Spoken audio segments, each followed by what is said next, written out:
So that will give him 5 Winston Cup bonus points. If you lead a lap in Winston Cup competition, you get 5 bonus points. The driver who leads the most laps during the race gets another 5 bonus now, points. good battle for third shaping up here. Here's Ernie Irvan and Sterling Marlin as they pass Rusty Wallace to the inside. So obviously that little shunt that Rusty was involved in with Kyle Petty and others has made that car very difficult to handle. Yeah, Jimmy Makar said the toe end was towed out too much, and that certainly will make it tough to get around the turns here. And here's a car we haven't talked about all afternoon. Morgan Shepherd in the red, white 15, the Motograph Ford owned by Bud Moore.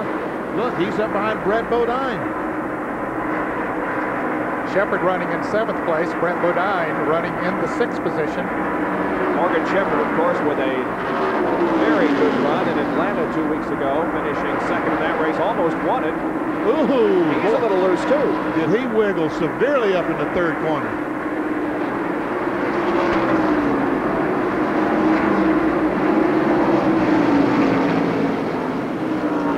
Morgan Shepherd has moved up nicely in the first 55 laps. He started 19th, was at 10th, lap number 35, and currently is running in 8th position at the end of 55 laps.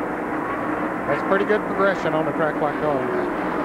You know, people thought that this combination of marriage between Bud Moore and Morgan Shepherd would not work. But so far, they have proven those fellows wrong because it has worked very, very well. Shepherd currently in 2nd place in the Winston Cup point standings behind Dale Earnhardt.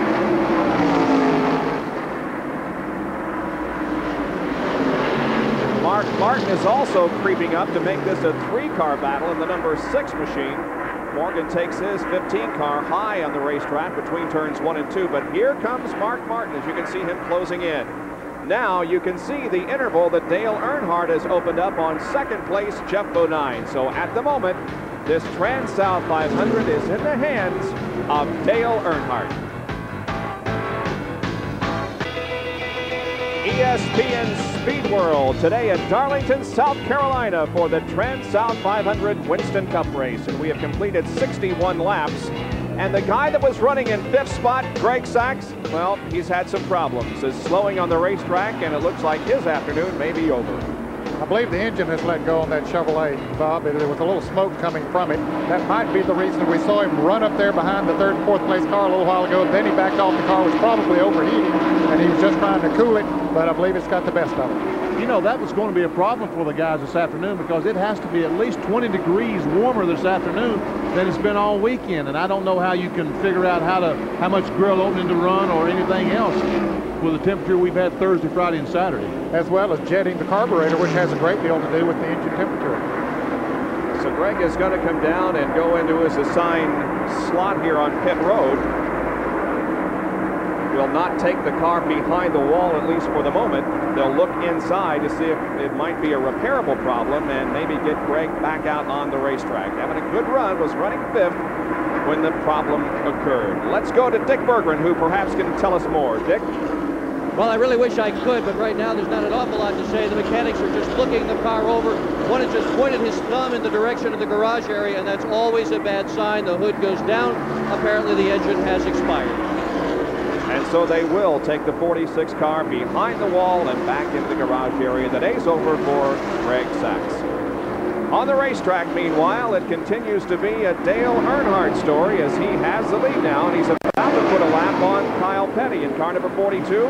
These two came together right there a few laps ago, causing some damage on the 42 car. And the number 28 car of Davey Allison also got a lap down. However, he has made it up and has been able to stay ahead of the leader, Dale Earnhardt. Remember a while ago you said Davey Allison waved to him, said, come on, guys, go by. They can't catch him to go by. That's not what he was waving.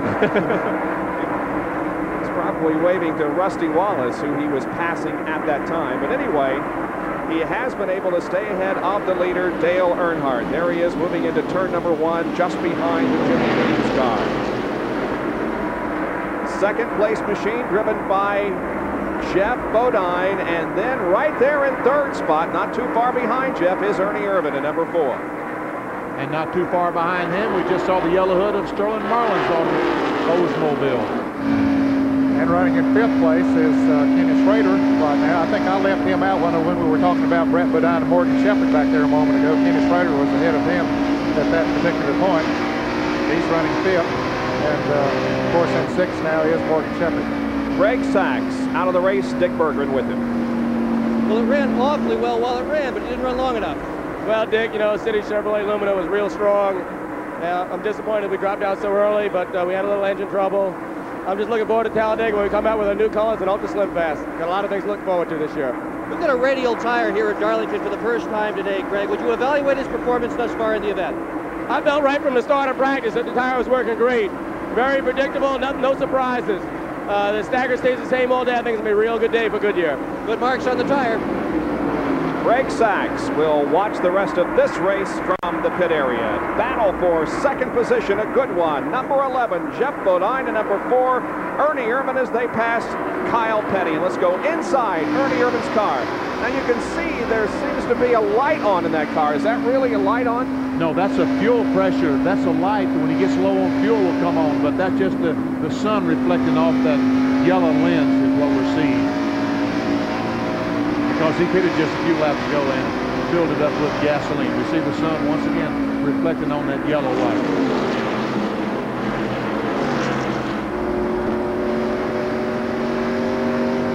That's the yellow light. There's one beside of that that is a red light. If that comes on, you got trouble. Big trouble. Yeah, that means the engine is blown up. Sometimes you don't need a light to tell you that, either. That's right.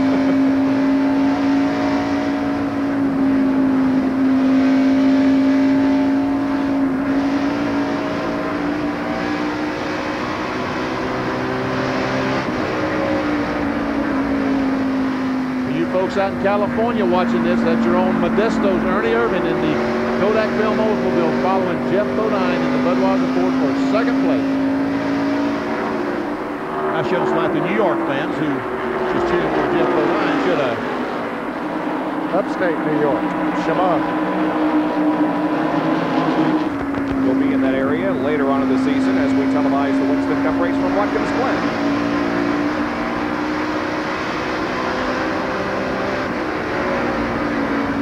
Ernie hasn't made any real serious attempt to pass Geoff Bodine.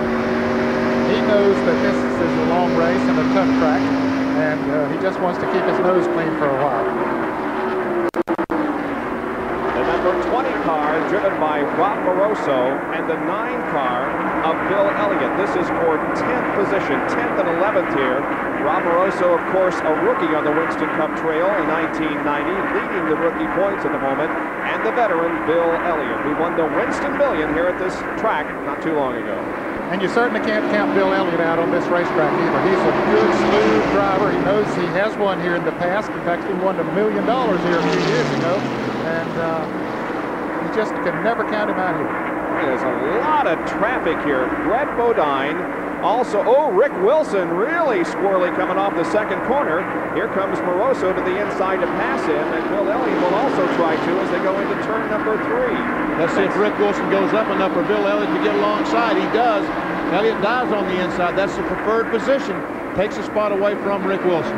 And that's Michael Waltrip in that other yellow car that is trailing the Rick Wilson number 75.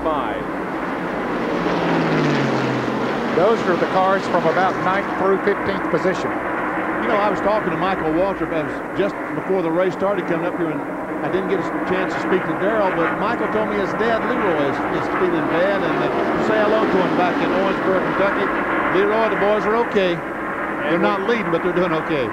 And let's also say hello to Ralph Seagraves, who's in the hospital in Winston-Salem, North Carolina, and Dick Hasek, both very popular figures around the NASCAR Winston Cup circuit. Here's Darrell Waltrip in 1766, and driven by Dick Trickle as he carries the Phillips 66 in-car camera. Well, again, we'd like to remind you to register for the Right Guard Halfway Challenge by dialing 1-900-246-0101. Now, the call will cost you 95 cents, but you can register to possibly win a Pontiac Grand Prix after the halfway point. For those of you that live in the 703 area code and cannot get into the 900 number, dial this number, 201-3 243-0021. That's for those of you that live in the 703 and